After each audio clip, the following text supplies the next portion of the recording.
Mais uma edição do podcast do Moraes começando. E aí, professor, tudo bem? Tudo bem, como é que você tá, Marcos? Voltando às nossas gravações aqui. Pois é, depois de um tempinho sem atualizações, voltamos com essa edição inédita. Muita coisa aconteceu no período e o primeiro destaque é a aprovação pela Câmara dos Deputados de um projeto de lei que autoriza o ensino domiciliar, também chamado de homeschooling, aqui no Brasil. E aí, Moraes, o que você acha dessa modalidade de ensino? Eu tenho minhas ressalvas.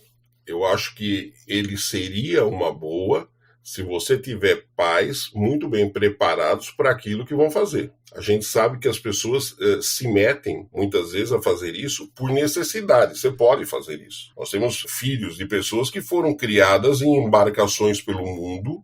Você teve, no caso aqui, uma família brasileira que percorreu o mundo e que os filhos foram, num determinado momento, foram sendo educados e alfabetizados dentro do veleiro deles. A família Schurman é famosa por velejar ao redor do mundo. O casal Vilfredo e Heloísa partiu de Florianópolis em 1984 e passou 10 anos velejando pelos oceanos Atlântico, Pacífico e Índico com os 4 filhos a bordo que cresceram e estudaram por correspondência. É possível, sim, mas exige uma série de coisas. E eu não sei se o país está preparado para isso, muito menos as famílias no Brasil. A gente viu na pandemia agora muitos pais que resolveram se meter na alfabetização, o que é super importante. Quando você fala em educação e alfabetização de crianças, é um conjunto, não é só a escola, não é só a criança, é a família, é a criança e a escola. No Brasil, a gente sabe que é muitas famílias se distanciam, colocam o filho na escola e que a escola resolve o problema, o que não é uma verdade na educação. Isso não existe, mas, infelizmente, no Brasil funciona assim. Com a pandemia, muitos pais, eu tenho dito isso, descobriram que tinham filhos e descobriram que os filhos estavam na escola. E começaram a se meter no meio, o que é legal, o que a gente sempre fala, mas começaram a se meter sem saber o que estavam fazendo, sem saber o que estavam falando. Eu não sei se essa educação em casa, se ela não vai trazer problemas futuros. Porque a escola não é só um lugar onde você vai aprender conteúdo de disciplinas. Na verdade, a escola é um conjunto de fatores, onde você vai, principalmente, se sociabilizar. Fundamental o processo de sociabilização. Ela aprende a conviver, a compartilhar, trabalhar com diferenças. Isso me deixa um pouco assustado. Eu vejo a sociedade hoje querendo que todo mundo seja igual. Isso vale para o mundo corporativo, isso vale no mundo religioso, isso vale em vários segmentos. Você tem que ser uma forma e todo mundo igual. E não é verdade. Uma hora isso estoura. Vai ter um preço alto. E eu estou vendo muitas vezes a sociedade caminhando para isso. Isso não tem nada a ver com questão ideológica, quem está ou não no poder. É uma concepção que nós precisamos questionar isso. Isso é muito sério. E as pessoas no Brasil, infelizmente, acabam empurrando com a barriga. É uma moda. Então vamos legalizar o ensino em casa. Tudo bem, só que você vai ter que cumprir uma série de medidas. Se você olhar aí o que foi votado, tem uma série de itens que tem que ser cumprida. O projeto exige matrícula em uma instituição de ensino credenciada, onde vão ser feitas as avaliações, além de comprovação de escolaridade de nível superior, de pelo menos um dos pais ou responsáveis legais pelo estudante, certidões criminais desses responsáveis, cumprimento de conteúdos curriculares referentes ao ano escolar do estudante, realização de avaliações anuais de aprendizagem, enfim, uma série de exigências. Pergunta é, as famílias estão preparadas para isso? Sim, essa família tem. Tudo bem, se você tem uma família que cumpre aquilo, você está legalizando uma situação dela, ótimo. Mas, de novo, nós estamos pensando no individual e não no coletivo.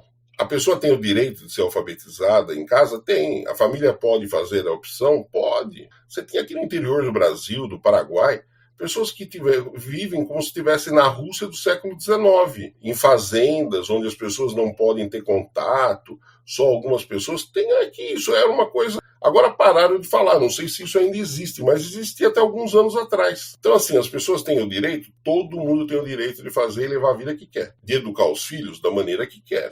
Só que elas têm que estar minimamente preparadas para não virar o quê? Alguma coisa que depois vai ter um preço altíssimo na vida das crianças, porque elas não têm noção. É a família que vai determinar isso. Se você falar se a família está preparada, ok. Mas a gente sabe que a maior parte também não está preparada. Muito debate ainda sobre esse tema por vir. O projeto foi aprovado pela Câmara e segue para o Senado, sem data ainda para discussão e votação. Outro assunto recente no mundo da educação foi a BET Brasil, a feira ocorrida em maio em São Paulo, maior evento de educação e tecnologia da América Latina. Moraes esteve por lá. E aí, quais foram as suas impressões, professor? Participei dela, já há muitos anos eu participo da BET. Ela retomou depois da pandemia, ela tinha parado, né?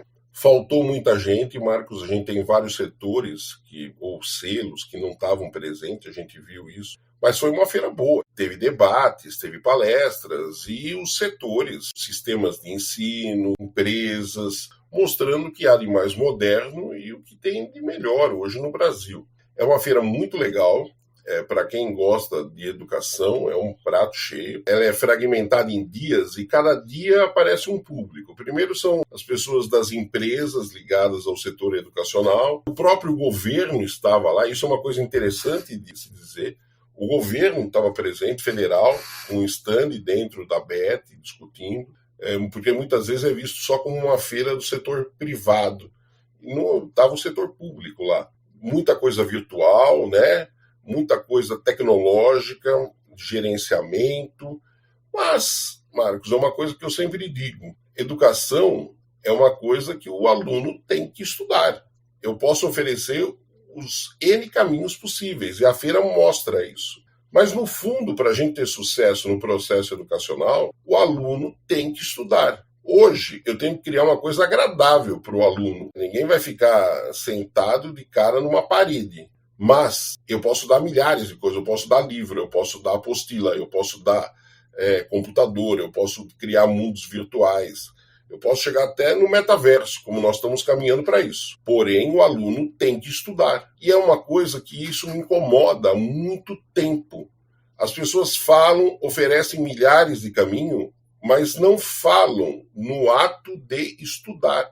O aluno tem que fazer a parte dele. Não adianta eu te dar toda a tecnologia, todos os equipamentos para você ir para a Lua, se o cara não sentar e for para a Lua. Fazendo uma analogia para a gente comparar. As pessoas vão numa academia, o cara malha, ele fica sarado mediante um trabalho que ele faça na academia. Eu posso dar o aparelho mais moderno, eu posso mostrar que muitos exercícios que se faziam antigamente não tinham sentido algum, eu posso fazer menos exercícios e atingir o mesmo resultado, porém eu tenho que fazer o exercício. Se eu não fizer, não vai acontecer nada. Na educação é a mesma coisa, ele vai ter que estudar. É o que eu falo, você pode fazer a reforma que for, pode ter o governo que for, você pode fazer o que você quiser na educação, mas o aluno no final vai ter que estudar. E isto, eu acho que muitas vezes não está sendo dito. Você vende milhares de coisas maravilhosas para os alunos, só que você esquece de falar para ele que ele tem que estudar. Eu vi isso muito na feira. Nós, na feira, mostramos caminhos. O Brasil tem hoje empresas maravilhosas, materiais fantásticos, que eu gostaria de ter quando eu fui aluno. Realidade virtual, ajudando o processo de educação, ajudando o professor. Você tem materiais que melhoraram excepcionalmente, a qualidade assim melhorou muito.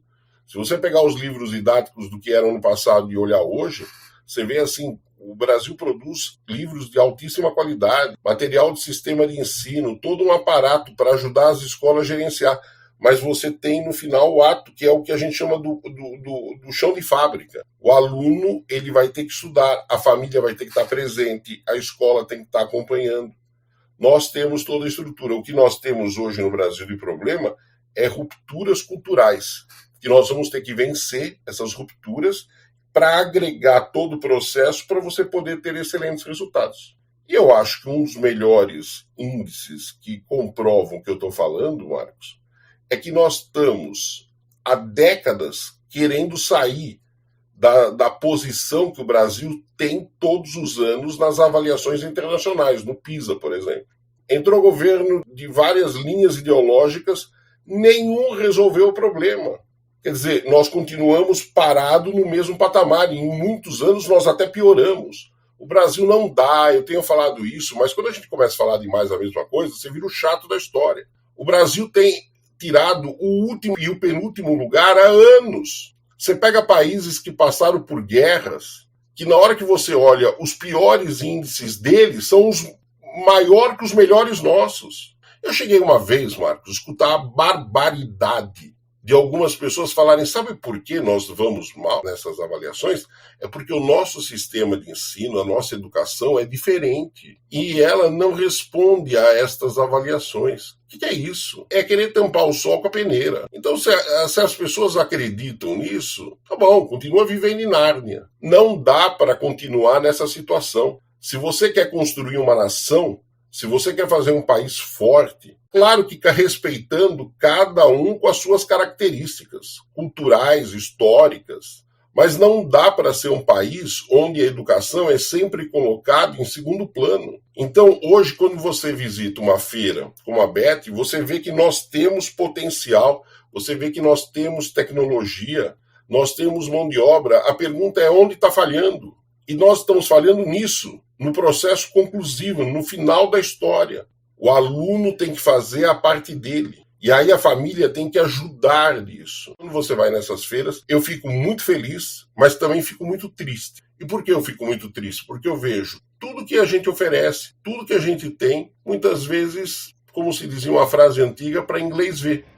Vai ser preciso ainda anos de dedicação e foco em um projeto sólido de educação no país. Vamos encerrando esse episódio do podcast. Algum recado para o nosso ouvinte, Moraes? E eu queria também convidá-lo, se você não segue a gente no Instagram, para que você nos acompanhe lá nas nossas publicações. É morais.pr no Instagram. E agora nós temos a nossa nova página no Facebook. É uma página oficial, que nós estamos começando essa página, e eu conto com você. Lá ela se chama Professor Paulo Morais, tudo junto. Espero vocês no Instagram e na minha nova página do Facebook. Maravilha, então. Todos convidados a acompanhar as redes e no próximo episódio do podcast vamos falar da expectativa da participação dos jovens no processo eleitoral e também da série Expedição Brasil, coleção de livros didáticos de autoria do Moraes, que ganhou nova edição. Até a próxima, professor. Valeu, Marcos. Até a próxima.